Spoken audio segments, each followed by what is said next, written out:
Oh, I've been muted the whole time. Okay, so sorry about that. I just want to welcome you to the webinar. I'm going to get started. We're going to bring up the slides. I know everyone's busy, and I want to get to the point as fast as possible so you guys understand how AI is actually impacting the e-commerce industry right now, specifically from the point of view of our company. But there's many, many, many stories out there. And what I'm going to do is I'm going to remove myself from the video so that you can focus on everything that's here, and we'll get that started. So let's jump right in. So I'm Paul, and I am marketing and brand at Rep AI, and I'm going to be guiding you through this story today. And our agenda is basically we're going to talk about the 95% problem. Make sure that we have everyone that's in the room that needs to be here that understands that they have this problem too. We're going to talk about the conversational effect. We're going to do a quick brief intro to Rep so that you understand what it is and within the context in which it's used.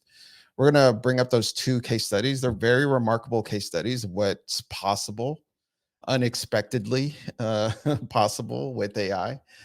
Because no one was really expecting these results. We were expecting some results, but probably not these. And then we're going to talk a little bit about what's next.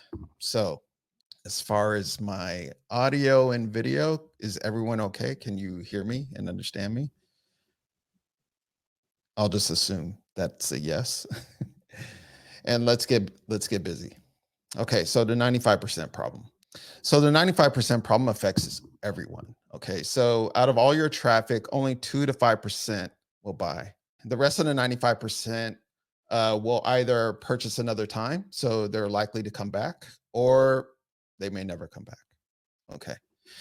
And by the way, brick and mortar stores, in case you're wondering what physical stores get, it's anywhere between 20 and 40% on average as far as a conversion. When people walk into a store, 20 to 40% are likely to buy. And I know it's an apples to oranges comparison, but still, this gives us something to shoot for. So how do we solve this problem? We use things like chatbots. We use things like pop-ups. We do search bars. We have search bars on our site, right? We have banners. And the challenges with these are that chatbots are generally reactive. You know, they're not very proactive. They don't approach, and most aren't very smart until now, AI in the AI age. Pop-ups interrupt. They get in the way. Search bars are unreliable, generally speaking, unless you've had some really good developers working on it. They tend to be a broken experience. And banners can get ignored. Okay. And the question that we're asking today is, can AI help solve this problem? Can AI begin to address the 95% problem? And what I'm going to do is take you back to 1966 to kind of start answering this question. And what happened in 1966 was this guy, Joseph Weizenbaum. He was a professor at MIT, and he developed Eliza, the world's first chatbot. Yes, you probably think that chatbots are a 2010s thing or a 2000s thing, but no, it goes back about 57 years, 57 years ago. So Eliza was created to simulate a Rogerian psychotherapist. And basically what this does is it rephrases replies as questions. And I'll give you an example what that is in a second. But the interesting thing is that it successfully elicited emotional responses from users. So what do I mean? Okay, so Weizenbaum asked the secretary to try out the chat. And here's his own words. She sat down at the keyboard and she began to type. And of course, I looked over her shoulder to make sure that everything was operating properly. And after 2 or 3 interchanges with the machine, she turned to me and said, "Would you mind leaving the room, please?" Okay, that's interesting. The secretary was so entranced by the machine that she didn't want to stop exchanging messages. Okay. So Weizenbaum saw this happening over and over again. So it wasn't just his secretary. It was other people would come in and they would try it, and they would start revealing intimate details about their lives to the program. It was almost like they were waiting for someone or something to ask them about, or just to be interested in them, right? And so here's Eliza, and I'm just going to simulate what it was like. So it would ask something like, "Is something troubling you?" And the person would respond with, "Men are all alike." Okay. That's not true, by the way, but What is the connection, do you suppose? So sometimes when Eliza would, so it's a very rudimentary chat, right? It's very simplistic. So sometimes if Eliza could not parse the language, it would just ask a general question like, "What? So what's the connection, do you suppose?" And the person replied, "Well, they're always bugging us about something or other." And can you think of a specific example? Well, my boyfriend made me come here. Okay.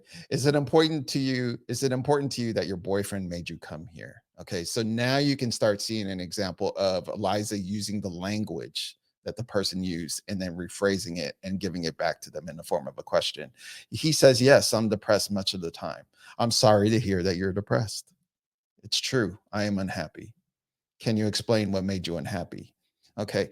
This is very basic and very rudimentary, but imagine this in 1966 and what kind of impact this had on somebody that went through this, right? That actually experienced Eliza for the first time.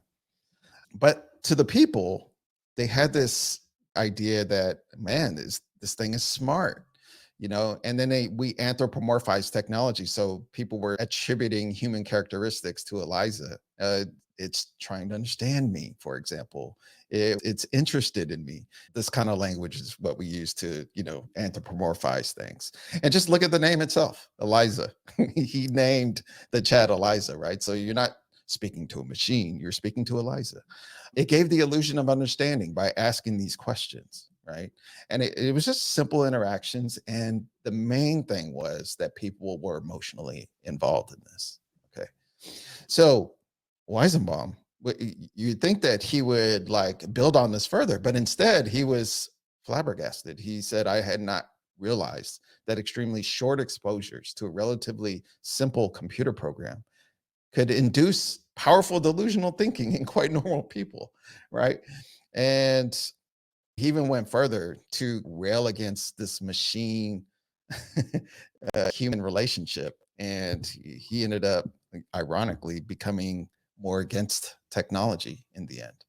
Um, and I ask because he said delusional thinking. Could delusional thinking be a human feature and not a bug? Is it just something that we do?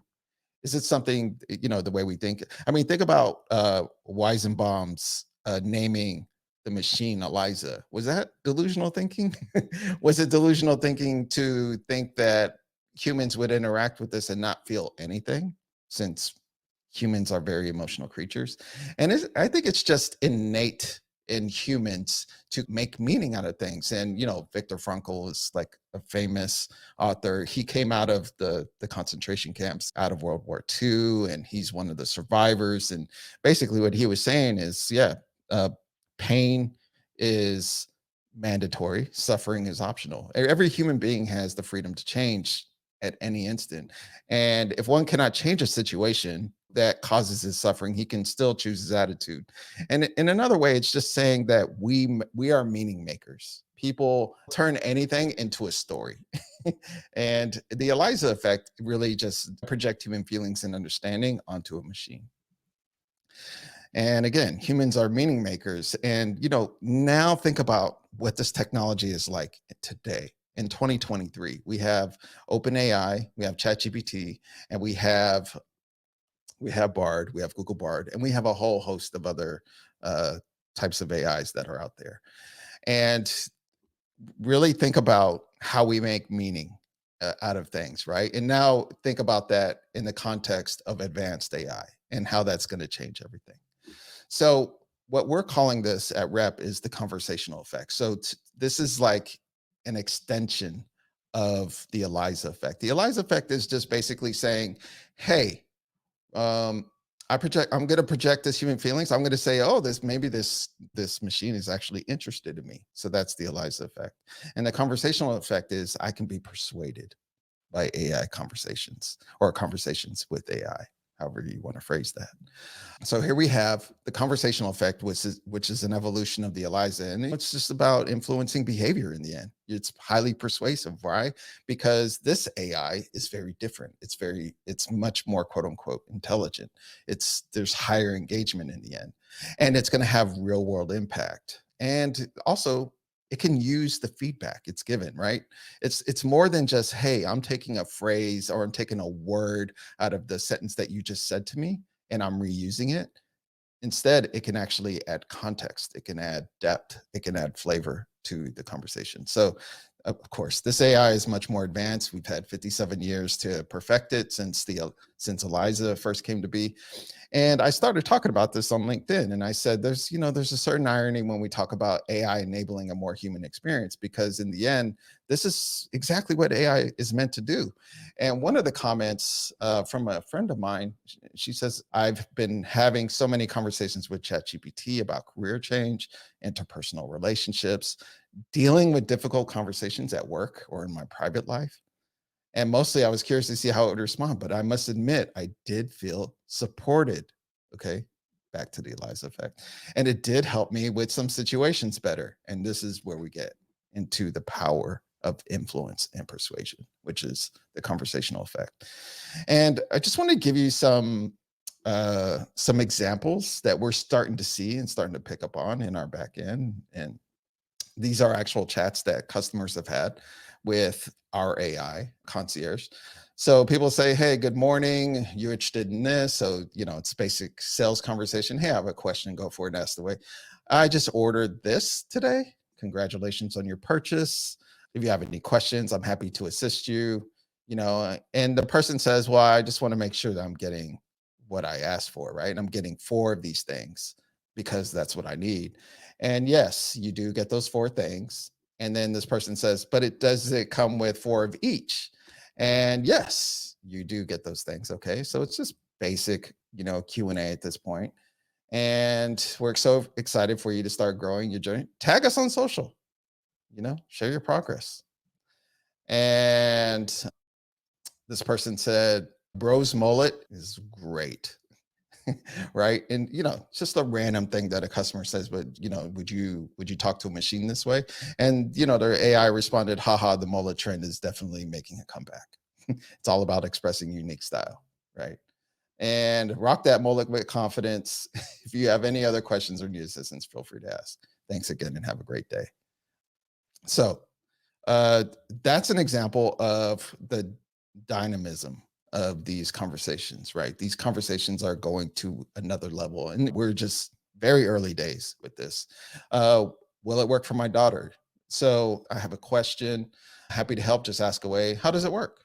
Okay, so it helps the comb glide through and manage the hair. So it's giving detailed instructions. Use only as needed on wet or dry hair. Great detangling solution for all hair types. So if your hair gets knotted up, this is what you use to untangle it. Was this helpful? Yes, it was helpful. But will it work for my 12-year-old daughter? Yes, it will work for your 12-year-old daughter as well. Thanks. Thanks for chatting with me. Nothing out of the ordinary here, but buyer and shopper confidence, shopper assurance is what's needed. And that's all the chat was able to provide. And that's all it needed to provide, just a straight answer. And this is much faster than scouring an entire website and trying to find the answer, right? It's something that can happen right now with AI. So let me give you a quick introduction to Rep AI.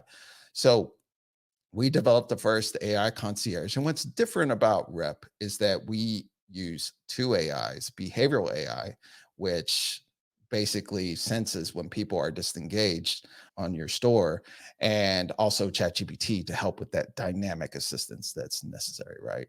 And we're trying to solve the 95% problem. This is our goal. We're trying to solve this for everyone. We want to get that 95% of that traffic is walking away. They're never going to look at you again. Or maybe they might come back, right? We don't know. But we want to make sure that we get them engaged, right? And so in a perfect world, a digital store would mimic a physical store, which gets 20 to 40% conversions, right? And the thing is, you can't replicate humans, but maybe you can mimic the human touch or that human essence with AI. And this is ultimately what we're trying to perfect. This is where we're going.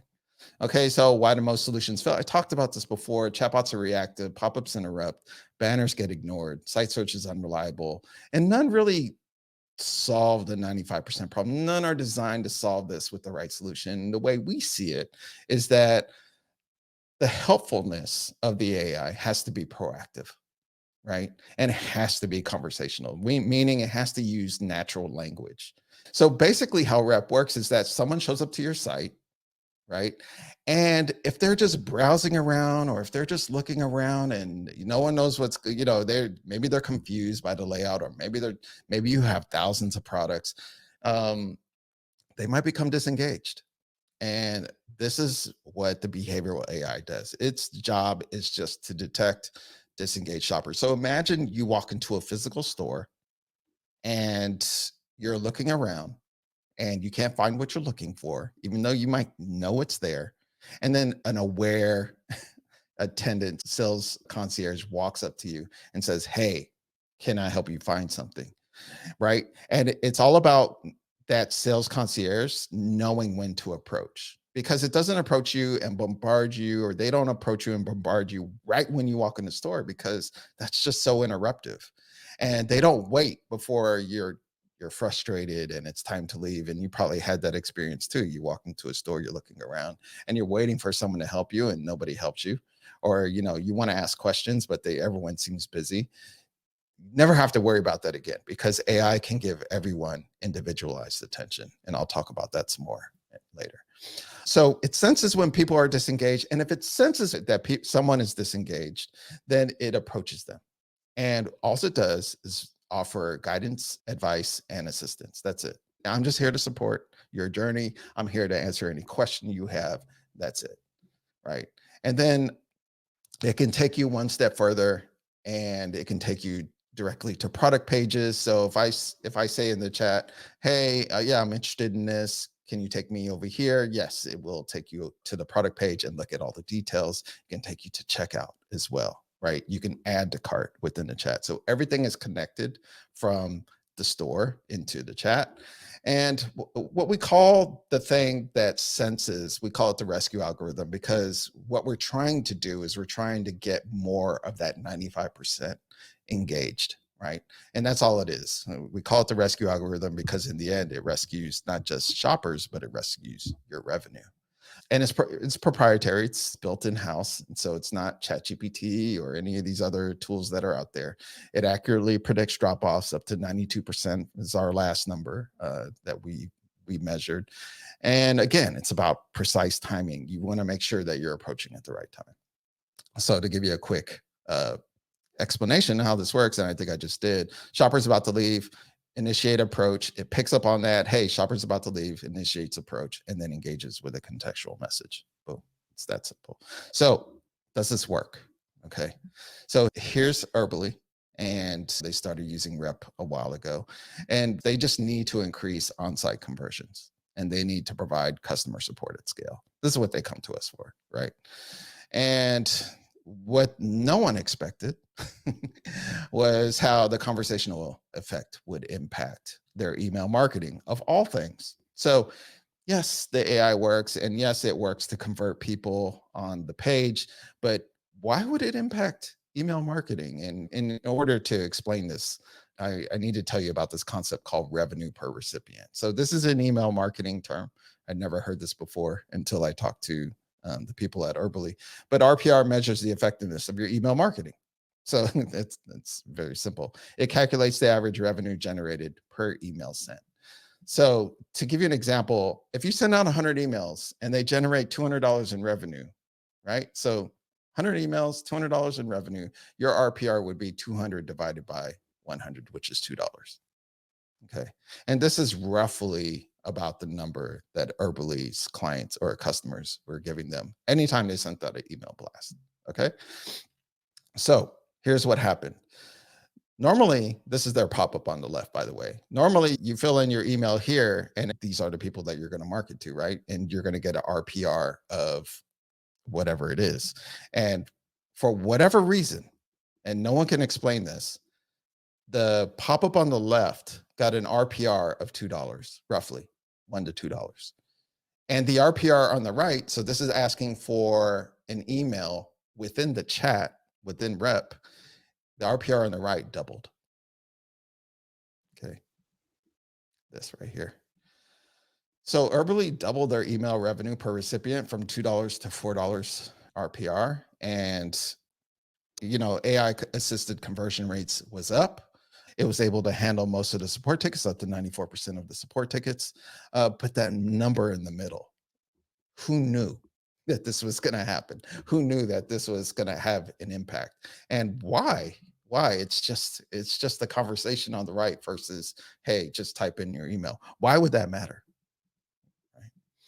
So, and Scott said it best to me. He said rep was like in the $4 per recipient, and that was double our best email flows. And when I asked him, I pressed him, I was like, well, why do you think that is? He's like, I don't know. I just know it works. Okay. And then the final remarkable case study is Snow. And Snow has been featured on Ellen. They're super popular in the US. And the challenge that they had were, hey, how do we handle these non-decision contacts? Okay. So if you don't know what I didn't know what a non-decision contact was, but basically an NDC is like customer support queries that don't require decision making from agents. That's the bottom line. But they simply involve relaying information like, where's my order? What's your return policy? So no major decision needs to be made by the agent. Hey, can AI just take all these regular FAQs that people have and handle that? And so this is the director of customer success trying to find a viable tool to handle these NDCs. And then they look around and they say, hey, this thing can sell. Right. And so, yeah, they came from the support and they stayed for the sales. And can this actually solve abandoned carts? We have a lot of abandoned carts, and there's a difference between abandoned carts and abandoned checkout. Abandoned checkout is, hey, I already entered my details, right? And I just left the checkout. So you know who I am. You can actually just target me and just say, hey, you forgot what's in your checkout in your basket, and just finish the process. But abandoned carts, there's no information. And so they came to us and they asked, hey, can rep actually solve this problem? And he said, yes, we can do it with a first party cookie. So rep can identify, the person, tag the person, and then, create a flow to remarket to them. And so that was one flow. The second flow was, hey, could you remind people again, shopper confidence, buyer reassurance? Can you remind people that we have the 30-day money back guarantee? That's it. Just a reminder on product pages, right? And the other thing was that the behavioral AI is generally on for most companies, but for whatever reason, Snow only approached new visitors. So the behavioral AI was not triggered. So you would not see rep in general if you were a returning visitor or a repeat buyer, right? So the first thing is the first party cookie targeting. And this is an example of what that flow looks like. It happened over a 60-day period. And by just doing this, they got a 33% conversion on all those abandoned cart flows. So they were able to capture 33, roughly 34% of those, right? This generated, and again, this is over a 60-day period, over $220,000 in sales. All right. It's your AI working for you, working hard. 30-day guarantee reminders. So they only place these on product pages. So imagine you're on a product page and then the chat pops up and it says, hey, by the way, you got a 30-day money back guarantee. Go ahead and give it a shot, right? Just doing that got 22% conversions on the product page, and it generated over $119,000 worth in sales. Okay, so those abandoned cart conversions translated in $220,000. By the way, the AI assisted support was up in the range of 98%, satisfactory. Okay. And then the conversions on the product page and the AI assisted sales. Okay. 33%, 22%. Eating into that 95% number. This is what we're trying to do. We're trying to eat into that 95% number, get more of those people to convert into buyers in the end. And by the way, results by the numbers. They got an AI assisted conversion rate. So this has nothing to do with those other flows, and generated $91,000 in sales on its own without messing with that other stuff. Okay. So yeah, Thomas came back to us, and this is after 30 days. We identified prospective customers by their IP address. It wasn't really their IP address. It was the cookie that we tagged them with. Resulted in 30-day order conversion rate of 31% with close to 100,000 in revenue. Okay. And obviously after 60 days, that translated into 220,000. Without reservation, I highly recommend Rep AI as a top tier service provider of artificial intelligence for your company. Anyway, okay. We're getting close to the end, but what's next? Okay, again, like I said, we're trying to solve the problem, the 95% problem. This is the main thing. Okay. But more than that, we're trying to turn browsers into light buyers. Okay. So people who show up at your store, right? That 95% of traffic that you work so hard, that you paid so much money to just show up at the door for them to walk away. Can we turn those browsers into light buyers? Oops. So, if you're not familiar with the concept of light buyers, basically, there's a book called How Brands Grow. It's a heavily researched book on commerce. And basically, what it says is your top 20% of customers typically account for only 50% of sales. So, imagine your heavy buyers. These are your top 20, but they typically account for only 50% of your sales, not 80%. So, it's not a direct 80/20 rule here. Your bottom 80% of customers are bigger than you think. And this is the point of the book. You have so many light buyers, so many people who will only buy once a year. They will buy maybe once, maybe twice a year, and they're going to choose somebody to do that, right? And research shows that when a brand grows, there's a big increase of one time purchasers and only a small increase in the number of heavy buyers, we'll say. Okay. So, one of your strategies is always to increase your light buyers. And according to the book, this is your biggest opportunity, right? But the thing is, how do you turn light buyers or browsers into light buyers? And this is where rep specialty comes in. It's like you got to get these people individualized attention. Everyone's always talking about personalized, personalized, personalized, personalized. And really, what we discovered is it's really about giving everyone individualized attention. Now, remember in the Eliza effect, this is essentially what the Eliza effect is, right? It was giving someone its undivided attention. That's how people perceived it, right? And this is all we're trying to do. We want to make sure that no matter who you are, when you walk into an online store, it's you should have the same experience that somebody has when they walk into a physical store. It's not going to be the same because it's not physical, but it should be at least the essence of the experience, right? And so, but if you can give enough people individualized attention, then hopefully you can turn that person into a light buyer. And once you have a light buyer, someone that you already know, someone that you have data on, then you can start giving more personalized attention. So, not putting the cart before the horse. You want to make sure that we're giving people individualized attention so we can get people personalized attention. And how we can do that with AI. Okay, this is something that we have not, we just didn't have this technology. We might have had the theories, the thoughts, the ideas. I wish it could do this. I wish uh, this was more capable in this particular way, but that's not the case. But to us, it's much bigger than that because AI will bring in this new era of relational commerce. Okay. Even though I'm talking about giving more attention, individualized attention to regular browsers, to just browsers, right?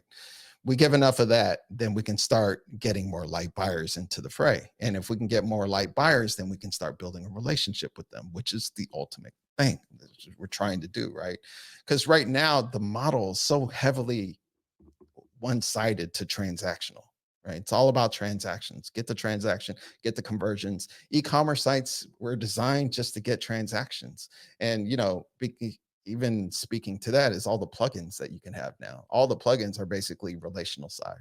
How can we build a relationship with them? Or how can we help convert them faster? But you need to build that relationship. That's the point of email marketing, right? And so what we're trying to do is we're trying to merge these two sides because we're so heavily one-sided on this. Transactional is about one-time purchases. Relational is about repeat business. Transactional is about price focused. Hey, where can I get the lowest price? But if we get into a relational mindset, it's value focused, and this is what we're trying to get. Transactional short-term gains, relational is long-term gains. Transactional is impersonal. Again, if you're price focused, you're just like, hey, I just trying to get my stuff and go. Relational is more of a personalized experience rather than impersonal, right?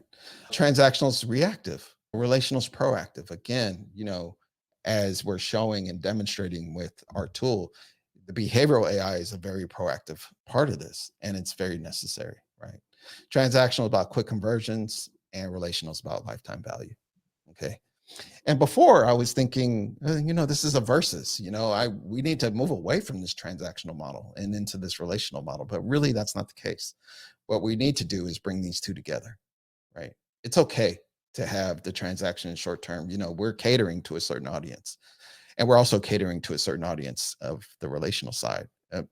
My point is that we need to just put more emphasis on the relational side to balance this out some more so that we can turn more of those light buyers into heavy buyers over time.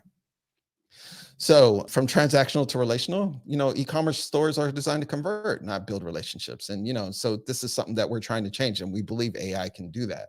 CVR, AOV, and revenue are transactional metrics, relational impacts, lifetime value, and brand loyalty and brand equity and things like that. Light buyers make up the bulk of e-commerce sales, right? And right now, there's little to no proactive tools to begin that relationship. We're hoping that we bridge that gap.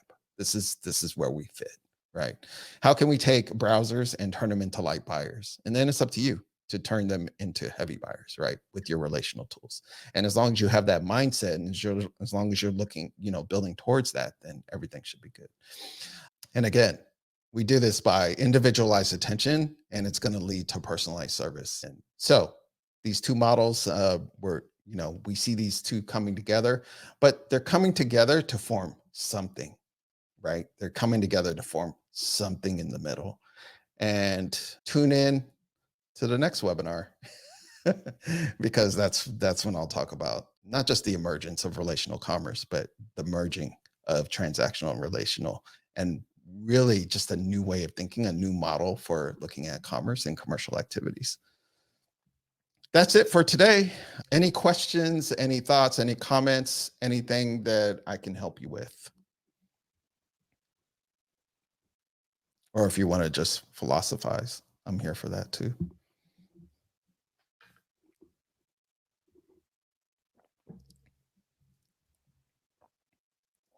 I'm glad you enjoyed it. Saad and Kim, thank you. Thank you for attending. And there will be a recording. You will have access to the recording. So if there's any concepts that didn't make sense, or if I was stumbling over my words, and how do we know when a shopper drops off? Okay, so the behavioral AI basically looks at digital body language. Okay, digital body language is, let's say you stop scrolling. Let's say you're just sitting on the side and you decide to go do something else. Let's say you're hovering over certain areas on the site, or you stopped hovering. Scroll activity. Let's say you're scrolling too fast, scrolling too slow. It's something that we're constantly fine tuning. But imagine this AI is looking at these behaviors every 5 seconds. Every 5 seconds, it's evaluating. Is this person really browsing, or are they just hanging out, or are they confused, or are they whatever? Right. So it's evaluating this every 5 seconds, and then it approaches them once it decides that, okay, I think this person is either stuck, lost, or confused. And then it approaches with a conversation. So the e-cert, let me think about that, and maybe you can send me an email, and we can organize something for that. Is everything clear? Does everything make sense? Okay. Thank you. I don't want to keep you. I know everyone has a busy day or a busy night or wherever you are in the world. So I just want to thank you for coming today, and hope it was informative. Just want to show you the power that AI has right now, from our point of view, and maybe we'll invite guests from other companies to join us and to share their stories as well. But yes, it works. It is having an impact. And type in my email here if you guys have any questions, want to reach out to me. Yeah, that's it. Thank you. Thank you all for coming, and appreciate it. We'll talk soon. and tune into the next webinar. I'll be promoting that soon. Thank you.